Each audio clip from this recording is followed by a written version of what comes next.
কারামন্ত্রী শান্তনা চাকমা এবং সমাজ কল্যাণ ও সমাজ শিক্ষামন্ত্রী টিঙ্কু রায় আজ উত্তরাখণ্ডের দেরাদুনে সংঘবদ্ধ হামলায় নিহত এনবিএ পাঠরত ছাত্র এঞ্জেল চাকমার শোকাহত পরিবার পরিজনদের সাথে কথা বলেন।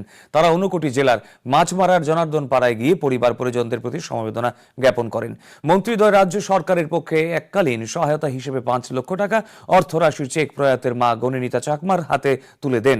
তাছাড়া উত্তরাখণ্ড সরকারের পক্ষে প্রদত্ত ৪,১২,৫০০ টাকার মঞ্জুরিপত্র প্রদান করেন এবং উত্তরাখণ্ডের মুখ্যমন্ত্রী পুষ্কর সিং ধামির শোক বার্তাও তুলে দেন।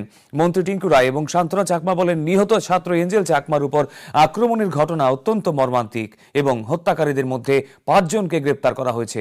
উল্লেখ্য, রাজ্যের মুখ্যমন্ত্রী ডাক্তার মানিক সাহা গতকালই প্রয়াত এঞ্জেল চাকমার পরিবারকে এককালীন ৫ লক্ষ টাকা সহায়তা করার ঘোষণা দিয়েছিলেন।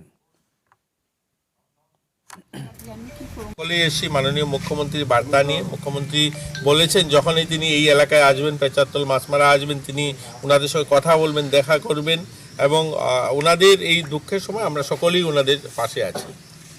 সমগ্র ত্রিপুরাবাসীকে আজকে আমরা এঞ্জেল চাকমার বাড়িতে মাছমারা আমরা হয়েছি। আপনারা জানেন যে ঘটনা ঘটেছে সেটা কাম্য ছিল না।